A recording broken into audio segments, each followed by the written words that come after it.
Making runs in behind can be a thankless task for attacking players, with through balls only succeeding about 40% of the time. This doesn't take into account how often they are or are not attempted. Continuing to make these runs can however be extremely rewarding, leading to clear-cut opportunities to score when they succeed, and disrupting the defensive setup when they don't. Players should therefore be coached how to make these runs effectively. When executed successfully, a well-timed run and pass in behind the opposition can put the receiving player in a 1v1 situation with the goalkeeper. Even when the pass is not played, the run in behind challenges the defensive line, forcing them to decide between holding firm or dropping to follow the runner. If they choose to drop off, space is created between the lines, which the runner's teammates may be able to exploit. If one defender drops off but the other don't, the defensive line will become disjointed, creating holes to be exploited by other attackers. I am going to focus on how to coach runs in behind. Successful through balls are either very early or very late in the possession. Through balls very early, the first couple of seconds of the possession, are most effective as they are played before the defensive team has time or organize. Once the defensive team has organized themselves, the success rate drops dramatically as they are better prepared to defend a through ball. The success rate of through balls gradually improves the longer the possession goes on, as the in-possession team patiently tries to disrupt the opposition defense. As Muller points out, the increased success rate over the time of possession is likely in part due to the fact that teams that retain possession for over a minute tend to be really good. Nevertheless, this is an important coaching point to recognize. If a team is unable to play in behind the defense quickly after winning the ball, they should recycle it and look to build possession patiently. There are various ways to attempt to disrupt the opposition's backline from here, which could be through quick combinations and third player movement, or a striker dropping in and dragging a defender with them. Successful through balls are set up by a short forward carry or sideways pass. The immediate actions before the most successful through balls are a short dribble or receiving a sideways pass, as these give the player passing the ball the best view of the pitch. The player passing through ball needs to be able to see his teammates and the defenders in order to choose the right moment to release the ball. This is much harder to do when having to turn as they receive. Muller notes that sideways passes that travel across defenders also force them to turn, potentially taking their eyes off the attacker at the crucial moment, which makes the run in behind much harder to defend. Although this idea may not always translate directly into a practice design, it highlights an important coaching point of body orientation, making sure players are positioning themselves to see as much of the pitch as possible. Through balls angled away from goal are more effective. As Muller explains with a visual, through balls that deviate from the imaginary line connecting the ball to the center of the goal are more likely to lead to a goal. As Muller notes, this is because defenders normally try to position themselves on this line, blocking the quickest route to the goal.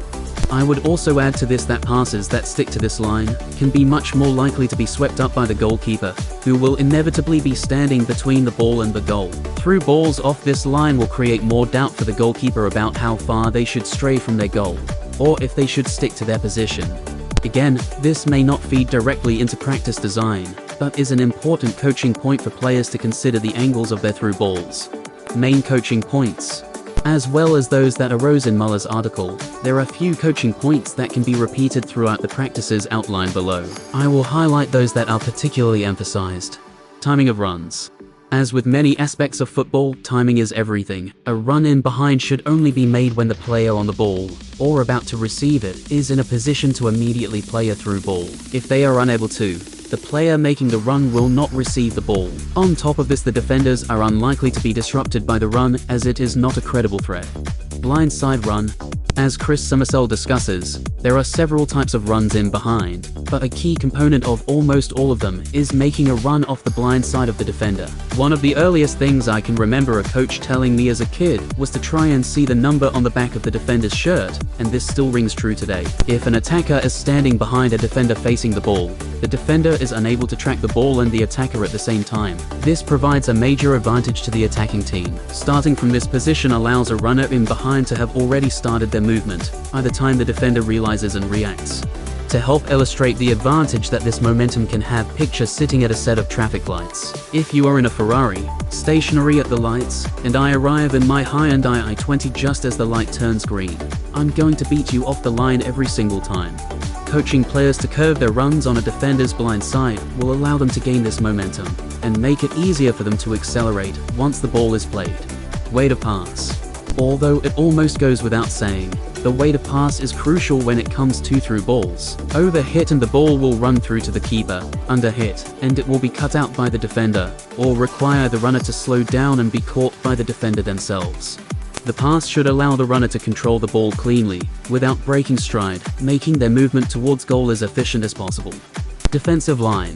Anytime you are coaching an attacking principle, there will always be defensive coaching points that arise. It is important to cover these in order to provide the best possible challenge for the attacking players. You do not want the attackers to succeed making runs in behind, simply because the defenders were poorly or ineffectually organized, as this will not prepare them for stronger competition. One of the most important defensive coaching points that will arise when coaching runs in behind is when the defensive line should drop and when it should step up the pitch. There are two key points for the defensive line to consider when deciding and communicating this. Is there the threat of a runner in behind? And is there defensive pressure on the ball? If there is a threat in behind and no pressure on the ball, the defensive line will need to drop. Conversely, if there is pressure on the ball and no threat in behind, the defensive line can push up. Coaching practices. Possession game. Rules. 4v4+3. Blues versus yellows with neutral players, reds, supporting the team in possession. Both teams occupy one half of the pitch, divided by the dashed halfway line, with the in-possession team looking to switch play across to the other. The out-of-possession team looks to win possession and do the same. To switch play, the in-possession team must play a through ball into the other half, received by a teammate making a run from the original half as shown above. Once they have done this, the rest of the players switch across to the new half, including the neutrals, with the initial receiver requiring quick support in order to retain possession. The halfway line acts as an offside line, so the player receiving the pass cannot be in the other half when the pass is played, and must therefore time their movement effectively. Teams can only play this switch-through ball again once all of their teammates have transferred across to the other half. The out of possession should shift across quickly and organize themselves to try to prevent a through ball being played. Teams receive 1 point every time they switch play to the other half successfully.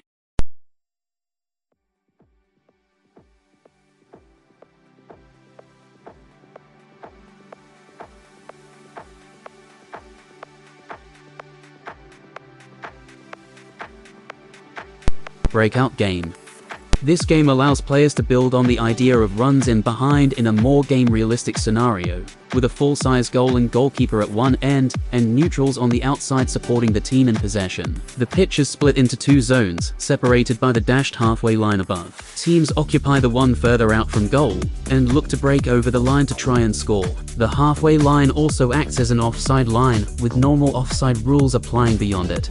The game starts with the Blues looking to break out towards the goal, and the Yellows attacking the two mini-goals at the other end. If the Yellows score in the mini-goals, the roles swap, and the Yellows now become the team trying to break out. Once a team has successfully broken out, the game now covers the full field, but defenders are not allowed to drop over the line until the pass has been played. You may choose to limit the number of defenders who are allowed to enter the second zone to allow the attacking team an overload in this area. I prefer to keep this free, as it challenges the attackers more, requiring them to either play a pass that creates a 1v1 situation, or quickly support the runner in behind. Only goals scored in the full-size goal count towards the score of the game. This implicitly presents the opportunity to run in behind as a reward, as it is the only way to impact the score. End zone game. Rules. 6v6. The game is played left to right, with each team attacking towards one red end zone each. Players look to dribble into or receive a through ball in the end zone. As with the previous practice, the dash line again acts as an offside line. Scoring. Dribble into the end zone equals 1 PT. Receive a through ball in the end zone equals 3 PTS. This is a very simple practice which is widely used to help players work on making runs in behind, with the end zones providing a clear picture for where players should attack into. The depth of these end zones will dictate how precise players will have to be with the weight of their through balls, with a deeper zone providing more margin for error. You may also choose to require players to only score via through balls, to really focus on this aspect. However, I believe that giving the option to dribble in makes the practice more realistic to a game. The additional reward should still mean players look to pass in anyway. Players should be allowed to enter the end zone even when they do not receive a pass, as the run may disrupt the opposition's defensive line, which is something that should be encouraged. Diagonal variation. The most effective through balls do not travel directly towards goal, but are instead played at an angle. Adding a vertical halfway line, red allows for conditions to be added to support this. Keeping the rules from above, the scoring can be adapted so that a team receives 3 points if a pass or run into the end zone crosses the red central line. Any other kind of through ball into the end zone receives 2 points, while teams still receive 1 point for dribbling in. The attacking team should now look to pair diagonal runs with straight passes or straight passes with diagonal runs, using the red central line as a reference. When transferred to a game scenario, this will help their runs and through balls be more effective. Half space variation. This is probably my favorite variation of the end zone games, which rewards successful through balls passed from half spaces, which are highlighted by the red lines above. Through balls from this area can equal 3 points, with other through balls being worth 2, and dribbling in still being worth 1. Half spaces provide a lot of value, which is largely due to the field of view players when occupying them. This links very closely to what John Muller found when researching successful through balls, which are often set up by short sideways passes. With the rewards in place for passing from these areas, players will implicitly occupy them more often. Once they have done this, their teammates should look to find them with the ball, which will frequently be through a short sideways pass as shown above. This should lead to more effective through balls, making this practice a good way to help players understand this concept. Another possible condition to help coach effective through balls is to award double points if the through ball is the first pass played after regaining possession. This follows Muller's findings that successful through balls are very early or very late in the possession, so players should be coached to look for these opportunities before the opposition have a chance to organize. End zones and goals. Scoring. Additional 3 PTS if the through ball leads to a goal. Score after dribbling into the red zone equals 2 PTS. Adding goals and goalkeepers to the end zone practice will make it a lot more realistic to the game, but a lot more challenging. The end zones should be extended to account for the fact that the goalkeeper can now sweep up poorly angled or weighted through balls. In the example above, the end zones are approximately 24 meters long, with the central zone being approximately 40 meters long, and the whole pitch being 45 meters wide. If players find what is quite a small window too challenging, the end zones should be extended, so they have a larger space to attack. Players should be encouraged to remain in the central zone, as they would not often drop much deeper than this in a game in open play. Defenders are however allowed to track and cover runs into the end zone as they happen. As discussed previously, if the pass is not played, this will create space to exploit between the lines. Conclusion. Hopefully you have found some of these considerations for coaching through balls and runs in behind useful. The smaller games are an effective way to introduce the idea to players with a lot of repetition provided. From there, you can tailor a typical end zone game so that it best suits the needs of your players and environment, adjusting the coaching points you are able to draw from it.